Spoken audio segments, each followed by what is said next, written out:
Hello student, मैं पंकज सिंह।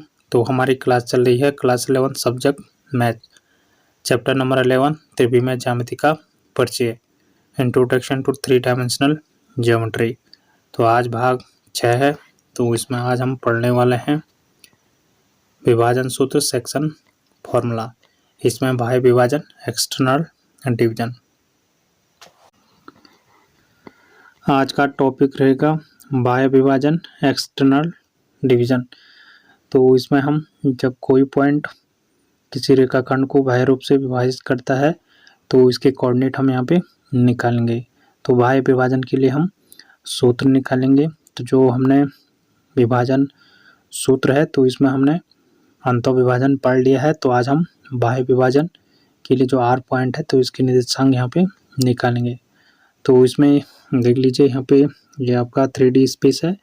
तो इसमें दो बिंदु हैं, P और Q पॉइंट है। यहाँ पे P पॉइंट के निर्देशांक हैं x1, y1 और z1, और जो Q पॉइंट है इसके कोऑर्डिनेट हैं x2, y2 और z2। तो इनको मिलाने वाला जो रेखाखंड है m अनुपात n के अनुपात में ये बाह्य विभाजित यहाँ पे करता है, और जो यहाँ पे बाह्य विभाजित करता है वो आपका पॉइंट है R, और इसके कोऑर्डिनेट क्या है x1, y1 और z1। अब हमने जो ये R पॉइंट है यहाँ पे इस रेखाखंड को बाह्य यहाँ पे विभाजित कर रहा है, तो इसी के हमने यहाँ पे कोऑर्डिनेट निकालने हैं। तो इसको देख लेते हैं। जो यहाँ पे P और Q पॉइंट है और जो R पॉइंट है, तो इनसे हम जो XY तल है तो इस पे लंब डाल लेते हैं। तो फर्स्ट जो लंब हो जाएगा यहाँ पे PL लंब, और Q से हम लंब डालेंगे XY तल पे, तो ये लंब हो जाएगा आपका QM लंब। इसी तरीके से R पॉइंट से लंब हो जाएगा RN लंब। तो ये हमने XY तल पे लंब डाला है। अब यहाँ से आप लोग देख सकते हैं जो लंब है PL, तो ये आपकी डिस्टेंस यहाँ पे कितनी हो जाएगी, ये Z1 हमने इसको मान लिया है। तो Z1 से यहाँ पे दूरी क्या हो जाएगी, इसकी Z1 हो जाएगी। इसी तरीके से जो QM लंब है तो इसकी डिस्टेंस कितनी हो जाएगी, Z2 हो जाएगी। नेक्स्ट है RN, तो ये आपका यहाँ पे Z हो जाएगा, क्योंकि जो ये R पॉइंट है तो ये इसको जो रेखाखंड है इसको बाह्य रूप से विभाजित कर रहा है। तो इसकी यहाँ पे जो RN लंब है इसकी दूरी क्या है, Z यहाँ पे हो जाएगी। इसके कोऑर्डिनेट क्या है X, Y और Z। इसके अलावा यहाँ पे जो P पॉइंट है तो इससे लंब डालेंगे PH लंब RN पे, और दूसरा जो पॉइंट है Q, तो इससे भी लंब डालेंगे। तो Q के ये लंब होगा जो RN पे होगा। तो ये यहाँ पे 90 डिग्री का एंगल बनेगा। जो हमने PH लंब डाला है RN पे, तो यहाँ पे 90 डिग्री का एंगल बनेगा। इसी तरीके से जो QN लंब है RN पे, तो ये भी यहाँ पे 90 डिग्री का एंगल बनाएगा। तो ये इस तरीके का आपका हो जाएगा, PH लंब हो जाएगा RN पे, और जो Q के लंब है ये भी RN पे हो जाएगा। तो ये इस तरीके से आप लोग यहाँ पे लंब डालेंगे।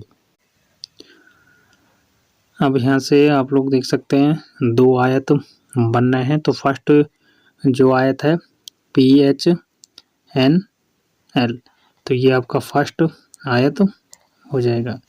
इसी तरीके से दूसरा यहाँ पे जो आयत बनेगा तो ये आपका बनेगा QKNM,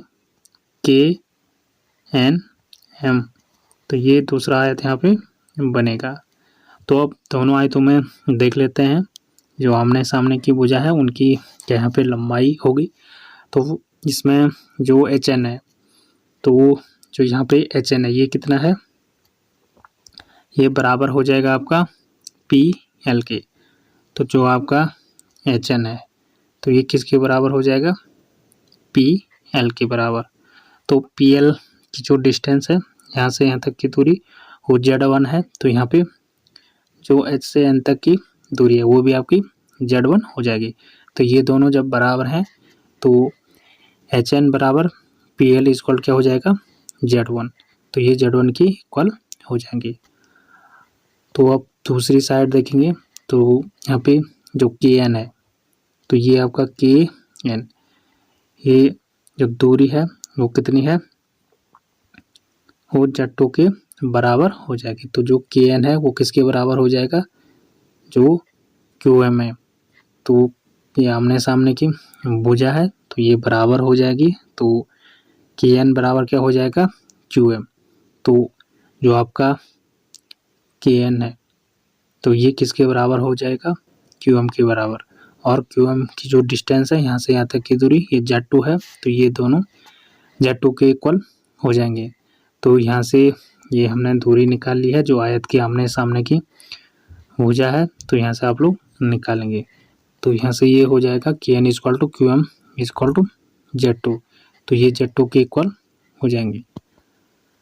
अब हम जो दूरी है, इसके अलावा यहाँ पे जो दूरी आपकी है आर एच, तो जो आर एच की डिस्टेंस है यहाँ से यहाँ तक की दूरी, तो ये आपकी कितनी हो जाएगी, तो पूरी दूरी में से आपको जो यहाँ से दूरी है आर एन माइनस करेंगे एच एन, तो आपको आर एच की जो डिस्टेंस है वो यहाँ पे मिल जाएगी। तो ये हो जाएगा आपका आर एच इक्वल हो जाएगा, पूरी डिस्टेंस कितनी है आर एन माइनस करेंगे एच एन, यहाँ तक की दूरी। तो अब इसको देख लीजिए, यहाँ पे जो आर एन है, आर एन कितना है, पूरा जो यहाँ से आर से एन तक की दूरी, ये कितनी है, जेड है, तो यहाँ पे जेड रख लेंगे। उसके बाद माइनस एच एन, तो एच एन की दूरी हमने यहाँ पे निकाली, एच एन किसके बराबर है, Z1 के बराबर है। तो यहाँ पे एच एन जो हमने यहाँ पे दूरी निकाली थी, तो ये किसके बराबर है, Z1 के बराबर। यहाँ से आप लोग देख सकते हैं, तो इसके स्थान पे क्या आ जाएगा, Z1 आ जाएगा। अब दूसरी यहाँ पे जो दूरी है आर की, तो यहाँ से यहाँ तक की दूरी निकालेंगे। तो उसको कैसे निकालेंगे, तो आपको क्या करना है, पूरी जो डिस्टेंस है आर एन में से आपको माइनस करना होगा जो Kn डिस्टेंस है, तो आपकी आर की डिस्टेंस निकल के आ जाएगी। तो इसको हम सॉल्व कर लेते हैं। तो आर के इक्वल क्या हो जाएगा, आर एन पूरी डिस्टेंस माइनस के से एन तक की दूरी। तो यहाँ से जो आर एन की डिस्टेंस है, तो आर एन यहाँ पे क्या है, ये आपकी क्या है, जेड है, ये पूरी डिस्टेंस जेड है, तो इसके स्थान पे जेड आ जाएगा, माइनस करेंगे हम के एन, तो के एन आपकी ये डिस्टेंस है जो आपकी Z2 के बराबर है। तो ये Z2 के बराबर है, तो माइनस Z2 आ जाएगा। तो ये हमने यहाँ पे निकाल रखी है, तो इसको यहाँ पे आप लोग पुट करेंगे। तो यहाँ से हमने दूरी निकाल ली है, आर एच की दूरी क्या हो जाएगी, Z माइनस Z1, और जो आर की डिस्टेंस है तो ये भी आपकी क्या हो जाएगी, Z माइनस Z2। अब यहाँ से दो त्रिभुज आपके बन रहे हैं। तो जो फर्स्ट त्रिभुज है तो ये आपका है आर पी एस, तो ये पूरा त्रिभुज यहाँ से यहाँ तक आर पी एच, और दूसरा त्रिभुज यहाँ पे बनेगा आपका आर क्यू के। तो आर क्यू के ये दो त्रिभुज, तो इनमें हम जो समरूपता है तो इसको देख लेते हैं।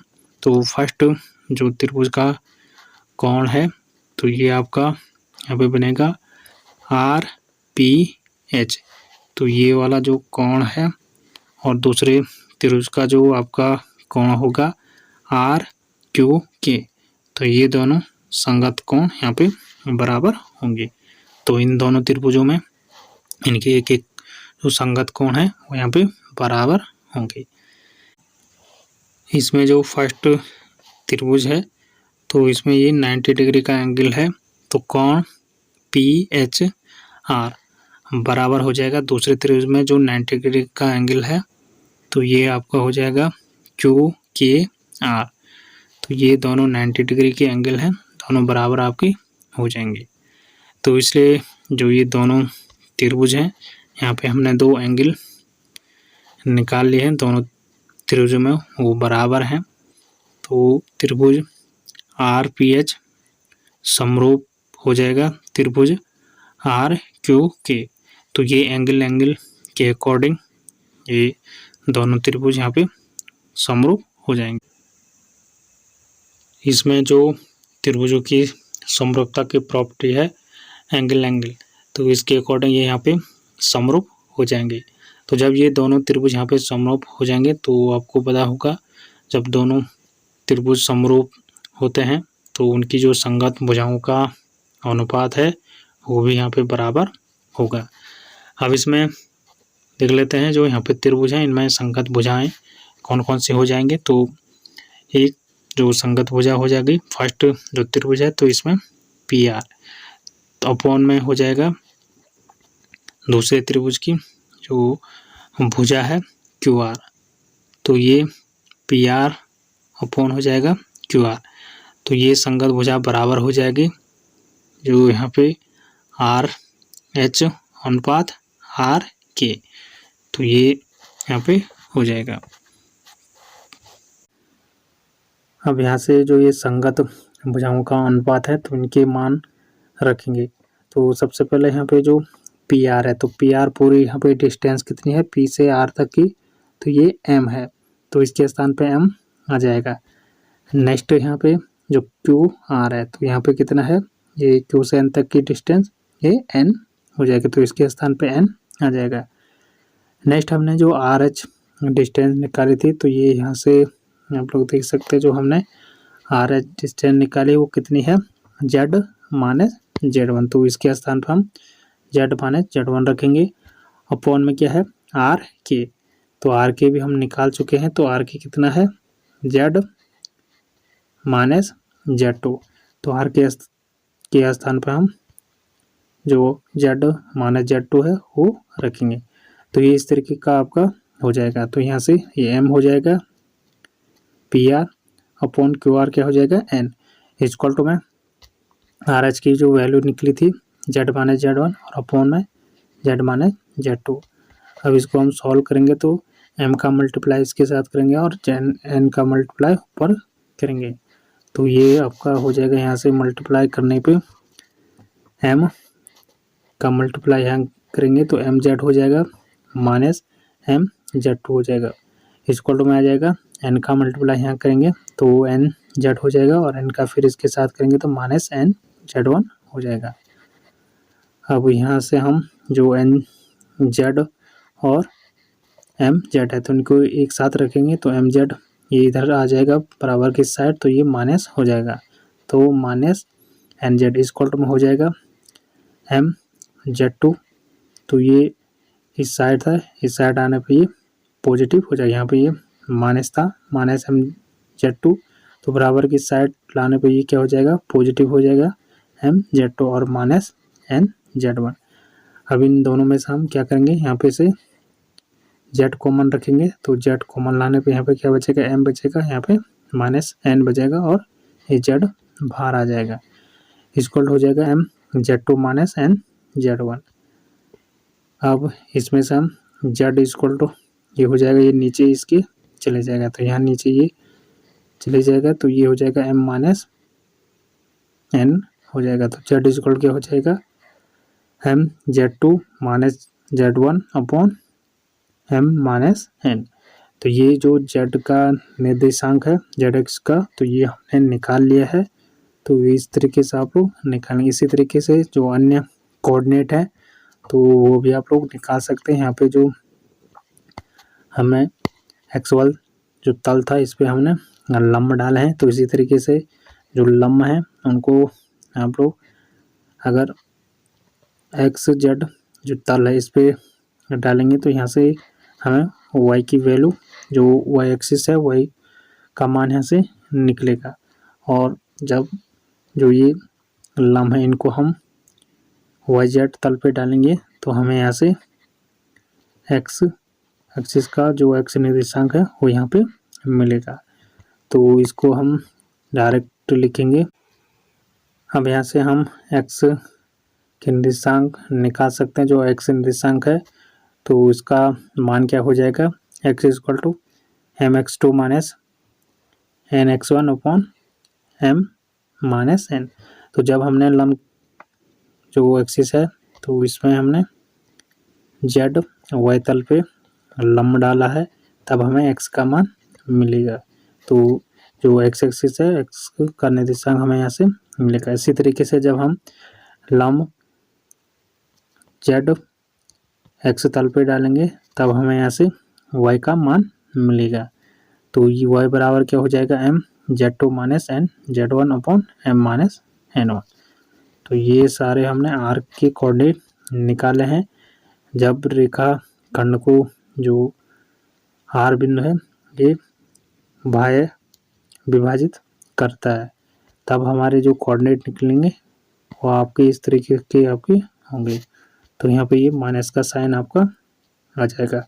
इससे पहले जो हमने अंतः विभाजन किया था, तो उसमें यहाँ पे ये पॉजिटिव का साइन था, तो बाह्य विभाजन में यहाँ पे क्या आ जाएगा, माइनस का साइन आ जाएगा। तो ये सारे यहाँ पे माइनस आ जाएगा।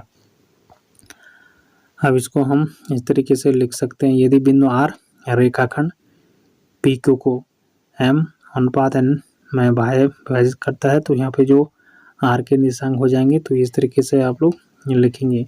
तो ये हो जाएगा एक्स एक्सिस का जो कोऑर्डिनेट हो जाएगा M X two minus N X one upon M minus N one, और जो वाई एक्सिस का कोऑर्डिनेट हो जाएगा आर पॉइंट का, तो M Y two minus N Y one upon M minus N, और जेड एक्स का कोऑर्डिनेट आर पॉइंट का हो जाएगा M Z two minus N Z one upon M minus N.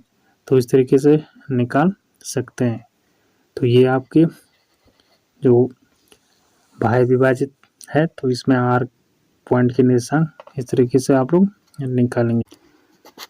Next है स्थिति एक दी गई है, तो मध्य बिंदु के निर्देशांक, यदि आर रेखाखंड पी क्यू का मध्य बिंदु है, तो एम अनुपात एन बराबर 1:1 रखने पर, तो यहाँ पे जो रेखाखंड है, तो ये आपका रेखाखंड पी क्यू है, और इसको जो आर पॉइंट है इसको एम अनुपात एन में विभाजित कर रहा है, और एम अनुपात एन का जो मान दे रखा है, तो एक यहाँ पे दे रखा है, तो ये एम और ये एन बराबर यहाँ पे दिया गया है। अब इसके निर्देशांक हमने ज्ञात करना है। जो आर पॉइंट है, जो यहाँ पे मध्य बिंदु है, तो हमने यहाँ पे क्या करना है, जो एम का जो यहाँ पे मान दे रखा है, तो एक इसके स्थान पे रखना है, और जो एन की वैल्यू दे रखी है वो भी यहाँ पे एक दे रखी है, तो एन के स्थान पे एक हम रखेंगे। तो जो आर बिंदु है इसके जो कोऑर्डिनेट होते हैं, तो इनमें हमने क्या करना है, एम के स्थान पे एक रखना है और एन के स्थान पे एक रखना है। तो ये इसका यहाँ पे मान दे रखा है, तो इसको हम सिंपली रख लेते हैं। तो एक्स जो कोऑर्डिनेट हो जाएगा यहाँ पे, तो इसमें हम क्या रखेंगे, एम के स्थान पे 1 रखेंगे, तो 1 हो जाएगा, तो ये हो जाएगा यहाँ पे x2 हो जाएगा। इसी तरीके से n के स्थान पे 1 रखेंगे, n का मान, तो यहाँ पे क्या हो जाएगा, x1 हो जाएगा। अपॉन में क्या है, m प्लस n, तो 1 + 1 करेंगे तो ये 2 हो जाएगा।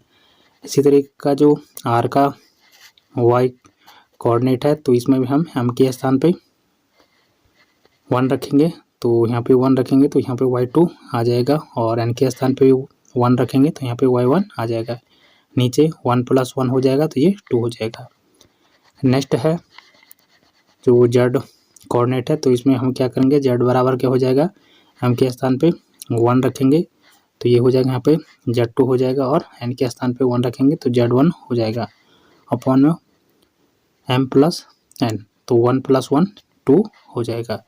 तो जब आपके पास जो पी क्यू रेखाखंड है, तो इसका मध्य बिंदु के जो अनुपात दिए गए हैं m अनुपात n, तो ये 1:1 में होंगे, तब आपका जो कोऑर्डिनेट हो जाएंगे, x कोऑर्डिनेट आपका x1 + x2/2, तो ये यहाँ पे मध्य बिंदु हो जाएगा।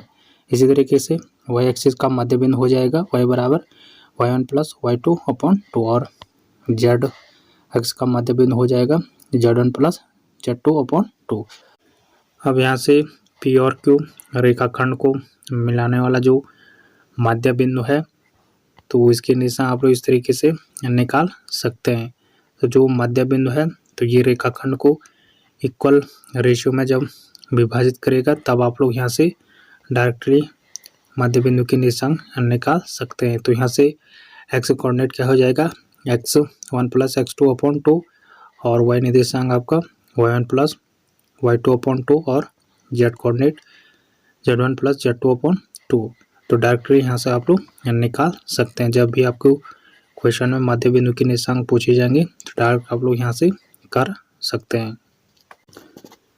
नेक्स्ट है सेकंड स्थिति। तो ये दी गई है रेखाखंड PQ को k/1 के अनुपात में अंतः विभाजित करने वाले बिंदु R के निर्देशांक k बराबर m/n रखने पर प्राप्त किए जा सकते हैं। तो जब यहाँ पे k/1 वाली स्थिति होगी तब जो R बिंदु है इसके निर्देशांक क्या हो जाएंगे, तो आपको डायरेक्टली यहाँ पे क्या करना है, जो m है इसके स्थान पे k रखेंगे और n के स्थान पे n जो 1 दिया है तो वो यहाँ पे रखेंगे। तो अंतः विभाजन का जो सूत्र है ये हम निकाल चुके हैं। तो वो आपका क्या होता है, जो R पॉइंट के निर्देशांक हो जाएंगे वो क्या होते हैं, mx2 + nx1 upon m + n। दूसरा यहाँ पे हो जाएगा my2 + ny1 upon m + n और z का कोऑर्डिनेट जो होता है zx का mz2 + nz1 upon m + n। यहाँ पे क्या करना है आपको, m के स्थान पे k रखना है तो यहाँ पे k रखेंगे। तो k x2 + n के स्थान पे 1 रखेंगे तो यहाँ पे ये मल्टीप्लाई करके x1 हो जाएगा। अपॉन में क्या आ जाएगा m + n। m क्या है, k है और n क्या है 1 है, तो 1 + k आ जाएगा। और दूसरा यहाँ पे जो y कोऑर्डिनेट है तो ये आपका क्या हो जाएगा, इसमें भी आपको क्या करना है, m के स्थान पे k हो जाएगा तो k y2 + n के स्थान पे 1 तो y1 अपॉन में हो जाएगा 1 + k। तो m के स्थान पे k रखेंगे और n के स्थान पे 1 रखेंगे तो 1 + k हो जाएगा। नेक्स्ट यहाँ पे भी m के स्थान पे k रखेंगे तो k z2 + n के स्थान पे 1 तो z1 अपॉन 1 + k हो जाएगा। तो जब भी आपके पास इस तरीके की स्थिति आ जाएगी, यहाँ पे k के स्थान पे कोई भी नंबर हो सकता है और इसके साथ अनुपात में 1 हो, तब आपका ये फॉर्मूला बनेगा। तो ये यहाँ पे 2 स्थितियाँ हैं। तो आज हमने पढ़ा है बाह्य विभाजन, एक्सटर्नल डिवीजन। आगे हम उदाहरण नंबर 7 पढ़ेंगे।